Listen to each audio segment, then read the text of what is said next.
મિત્રો, જીપીએસસી સોલ્યુશનમાં આપનું સ્વાગત છે। આપણે આ વિડીયોમાં છેલ્લા 6 માસમાં લેવાયેલી જે પરીક્ષાના બંધારણમાં પૂછાયેલા એમસીક્યુ છે, એટલે કે છેલ્લા 6 મહિનામાં લેવાયેલી જે પરીક્ષા છે તેમાં પૂછાયેલા બંધારણના સવાલ જવાબ ભાગ 6 વિશે આપણે આમાં ચર્ચા કરવાની છીએ કે જે પૂછાયેલા સવાલ જવાબ છે અને અગાઉ પણ પૂછાઈ શકે એવા મોસ્ટ આઈએમપી સવાલ જવાબ વિશે આપણે આ વિડીયોમાં ચર્ચા કરવાના છીએ। તો ચાલો મિત્રો, આપણે જોઈએ બંધારણના સવાલ જવાબ। બંધારણના સવાલ જવાબ જોતા પહેલાં અમે એક બિન સચિવાલય ક્લાર્ક અને તલાટીની જે મોક ટેસ્ટ મૂકેલી છે, જે અમારા અનએકેડમી એપ્લિકેશનમાં નવીન નકુમ તમે સર્ચ કરશો તો તમને અમારા વિડીયો જોવા મળશે। નવીન નકુમ સર્ચ કરીને તમે જોઈ શકો છો। જનરલ નોલેજ એટલે કે વિજ્ઞાન, સામાન્ય વિજ્ઞાનના જીકેના સવાલ અમે મૂકેલા છે, જેમાં ટોટલ અમે 10 લેસન મૂકેલા છે અને વર્તમાન જે કરંટ અફેર્સ છે અને અમે એમાં 20 લેસન મૂકેલા છે। ગુજરાતી સાહિત્ય પણ મોસ્ટ ઇમ્પોર્ટન્ટ જે પૂછાયેલું છે તે અમે આમાં મૂકેલું છે અને ભારતના ઇતિહાસ વિશે અમે ગુપ્ત યુગ જેવા યુગ વિશે આપણે પણ ચર્ચા કરેલી છે। મૌર્ય યુગ, ગુપ્ત યુગ, જૈન ધર્મ, બૌદ્ધ ધર્મ વિશે ચર્ચા કરેલી છે। હવે આપણે જોઈએ તો ભારતીય બંધારણમાં કયા અનુચ્છેદ હેઠળ રાજ્યોમાં રાષ્ટ્રપતિ શાસન લાગુ પડી શકે છે? રાજ્યોમાં રાષ્ટ્રપતિ શાસન લાગુ પડી શકે છે। અનુચ્છેદ 356 અનુસાર રાજ્યોમાં રાષ્ટ્રપતિ શાસન લાગુ પડી શકે છે। ભારતમાં રાષ્ટ્રપતિની ચૂંટણી માટેની લાયકાત ન્યૂનતમ વય કેટલી છે? કે ભારતમાં જો રાષ્ટ્રપતિની ચૂંટણી માટેની લાયકાત જે ન્યૂનતમ વય છે તો તે છે 35 વર્ષ। ભારતમાં રાષ્ટ્રપતિની ચૂંટણી માટે છે ન્યૂનતમ વય 35 વર્ષ।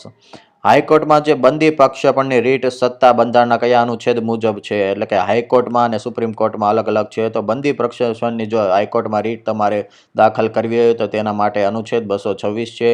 તો સુપ્રીમ કોર્ટમાં કઈ છે તમને કમેન્ટ બોક્સમાં જણાવશો। ત્યાર પછીનો સવાલ છે, ભારતમાં બંધારણના ઘડવાનો સૌપ્રથમ વિચાર કોને આવેલો હતો? બંધારણ ઘડવાનો સૌપ્રથમ વિચાર ભારતમાં આવેલો હતો એમ.એન. રોયને। સૌપ્રથમ વિચાર આવેલો એમ.એન. રોયને બંધારણ ઘડવાનો। ભારતમાં રાષ્ટ્રીય કોંગ્રેસના સૌપ્રથમ બંધારણ ઘડવાની માંગ કયા વર્ષે થઈ હતી? સૌપ્રથમ બંધારણ ઘડવાની માંગ 1935માં થઈ હતી આઈએનસીમાં, ઇન્ડિયન નેશનલ કોંગ્રેસમાં। બંધારણ સભાનું ઘડતર વયસ્ક મતાધિકાર પ્રમાણે કરવામાં આવશે એની જાહેરાત કોણે કરી હતી? વયસ્ક મતાધિકાર પ્રમાણે કરવામાં આવશે એની જાહેરાત કરી હતી જવાહરલાલ નહેરુએ કરી હતી કે જે બંધારણ છે તે મતાધિકાર પ્રમાણે કરવામાં આવશે। ત્યાર પછી છે, બંધારણ સભાની સ્થાપના ક્યારે થઈ હતી? બંધારણ સભાની સ્થાપના 1946માં થઈ હતી। બંધારણ સભાની સ્થાપના 1946માં થઈ હતી। બંધારણ સભામાં કુલ કેટલા સભ્યો હતા? બંધારણ સભામાં કુલ 389। મિત્રો, આંકડાવાળી માહિતી છે ખાસ ધ્યાન રાખવી। તો બંધારણ સભામાં કુલ 389 સભ્યો હતા। બંધારણ સભામાં પ્રત્યેક 10 લાખ લોકો માટે કેટલી બેઠક ફાળવવામાં આવેલી છે? પ્રત્યેક 10 લાખ લોકો માટે એક બેઠક ફાળવવામાં આવેલી હતી। બંધારણ સભામાં એક બેઠક 10 લાખ લોકો માટે ફાળવવામાં આવેલી હતી। બંધારણ સભામાં પહેલી બેઠક ક્યારે મળી હતી? બંધારણ સભામાં પહેલી બેઠક 9 ડિસેમ્બર 1946ના રોજ મળી હતી। બંધારણ સભામાં પહેલી બેઠક। વિશ્વમાં સૌથી લાંબુ અને લેખિત બંધારણ કયા દેશનું છે? તો એ બધાને આપણને ખબર જ છે કે ભારતનું બંધારણ એવું છે જે વિશ્વમાં સૌથી લાંબુ અને લેખિત બંધારણ છે। તો વિશ્વમાં અલેખિત બંધારણ કયા દેશનું છે? વિશ્વમાં અલેખિત બંધારણ જે છે તે છે બ્રિટનનું બંધારણ જે છે તે અલેખિત બંધારણ છે। અત્યારે ભારતના બંધારણમાં કેટલા પરિશિષ્ટો આવેલા છે? એટલે કે અનુસૂચિ કેટલી આવેલી છે? તો 12 અનુસૂચિ આવેલી છે ભારતમાં। અત્યારે પરિશિષ્ટો ટોટલ 12 હતા। તો પહેલા કેટલા હતા તે અમને કમેન્ટ બોક્સમાં જણાવશો। કયા રાજ્યનું એક અલગ બંધારણ છે? તો આપણને બધાને ખબર છે કે જમ્મુ કાશ્મીરનું જે બંધારણ છે તે એક અલગ બંધારણ છે। 370 પ્રમાણે જમ્મુ કાશ્મીરનું અલગ બંધારણ છે। સંસદીય કાર્યપ્રણાલી જે કયા દેશમાંથી લેવામાં આવેલી છે? સંસદની જે કાર્યપ્રણાલી છે તે લેવામાં આવેલી છે બ્રિટનમાંથી। સંસદની કાર્યપ્રણાલી બ્રિટનમાંથી લેવામાં આવેલી છે। તો પ્રમુખ પ્રણાલી કેમાંથી કયા દેશમાં જોવા મળે છે? મિત્રો, આ એક અટપટો એક વર્ડ છે પ્રમુખ પ્રણાલી, એટલે કે રાષ્ટ્રપતિ જે કયા દેશમાં જોવા મળે છે? તો આપણને જોવા મળે છે જે અમેરિકામાંથી લેવામાં આવેલી છે, USA પ્રમુખ પ્રણાલી। એકલ નાગરિકતાનો સિદ્ધાંત કયા દેશમાંથી લેવામાં આવ્યો છે? એકલ નાગરિકતા એટલે રાણીનું રાજ જે છે એલિઝાબેથ, એ એકલ નાગરિકતાનો સિદ્ધાંત જે બ્રિટનમાંથી લેવામાં આવેલો છે।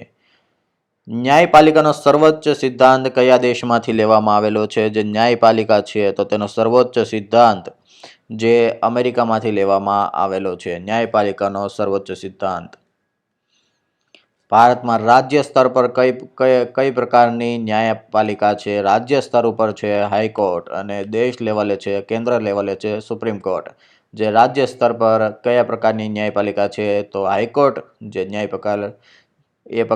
હાઈકોર્ટ પ્રકારની ન્યાયપાલિકા છે. ભારતના બંધારણમાં નીતિ નિર્દેશક સિદ્ધાંત કયા ભાગમાંથી લેવામાં આવેલો છે? નીતિ નિર્દેશક સિદ્ધાંત જે લેવામાં આવેલું છે ચોથા ભાગમાંથી લેવામાં આવેલો છે. નીતિ નિર્દેશક સિદ્ધાંત જે ચોથા ભાગમાંથી લેવામાં આવેલો છે. રાષ્ટ્રપતિ પદનો વિચાર કયા દેશમાંથી લેવામાં આવેલો છે? રાષ્ટ્રપતિ જે અમેરિકામાંથી લેવામાં આવેલું છે. રાષ્ટ્રપતિ પદ જે અમેરિકામાંથી લેવામાં આવેલું છે. ત્યાર પછી આપણે જોઈએ તો કટોકટીની જોગવાઈનો વિચાર કયા બંધારણમાંથી લેવામાં આવેલો છે? કટોકટી જે જર્મનીમાંથી લેવામાં આવેલી છે. જર્મનીમાંથી આપણે જોઈએ તો કટોકટીનો વિચાર લેવામાં આવેલો છે જર્મનીમાંથી. રાજ્યપાલની નિમણૂકનો વિચાર ઇમ્પોર્ટન્ટ સવાલ છે. રાજ્યપાલની નિમણૂકનો વિચાર કયા બંધારણમાંથી લેવામાં આવેલો છે? ઘણા લોકો આમાં બહુ જ કન્ફ્યુઝન થાય છે.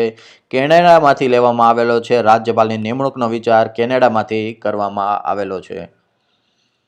મૂળભૂત કર્તવ્ય કયા દેશના બંધારણમાંથી લેવામાં આવ્યો છે? મિત્રો, તમને કન્ફ્યુઝન કરવા અહીંયા એવું પૂછી શકે છે કે મૂળભૂત કર્તવ્ય એટલે કે કર્તવ્ય એટલે કે આપણી ફરજ એટલે કે મૂળભૂત ફરજ કયા બંધારણમાંથી લેવામાં આવેલી છે? તો પૂર્વ સોવિયત સંઘ રશિયામાંથી લેવામાં આવેલું છે મૂળભૂત કર્તવ્ય. કાનૂનનું રાજ આ સૂત્ર કયા દેશમાં પાસેથી લેવામાં આવેલું છે? કાનૂનનું રાજ જે લેવામાં આવેલું છે બ્રિટનમાંથી લેવામાં આવેલું છે. કાનૂનનું રાજ જે બ્રિટનમાંથી લેવામાં આવેલું છે. બંધારણ સંશોધનની પ્રક્રિયા કયા દેશમાં બંધારણમાંથી લેવામાં આવેલી છે? બંધારણના સંશોધનની પ્રક્રિયા જે લેવામાં આવેલી છે દક્ષિણ આફ્રિકામાંથી લેવામાં આવેલી છે. બંધારણની સંશોધન પ્રક્રિયા. રાજ્યમાં નીતિ વિષયક સિદ્ધાંતનો વિચાર કયા દેશમાંથી લેવામાં આવેલો છે? નીતિ વિષયક સિદ્ધાંતનો વિચાર જે લેવામાં આવેલો છે આયર્લેન્ડમાંથી લેવામાં આવેલો છે. નીતિ વિષયક સિદ્ધાંતનો વિચાર. થેન્ક યુ મિત્રો. જો હજી સુધી અમારી ચેનલને તમે સબસ્ક્રાઈબ ના કરી હોય તો સબસ્ક્રાઈબ કરો અને આવી જ રીતે અમને સપોર્ટ કરતા રહો. જે વિદ્યાર્થીઓને જે બંધારણની તૈયારી કરી રહ્યા છે, જે તલાટી બિન સચિવાલય ક્લાર્કની તૈયારી કરી રહ્યા છે, તો તેના માટે પણ ખૂબ ઉપયોગી. હવે તો તાજેતરમાં બધી એક્ઝામમાં બંધારણનું વેઇટેજ વધુ હોય છે, તો તેવી રીતે જે પણ તૈયારી કર્યા છે તેને શેર કરો, લાઇક કરો અને આવી જ રીતે અમને સપોર્ટ કરતા રહો. Thank you for watching this video.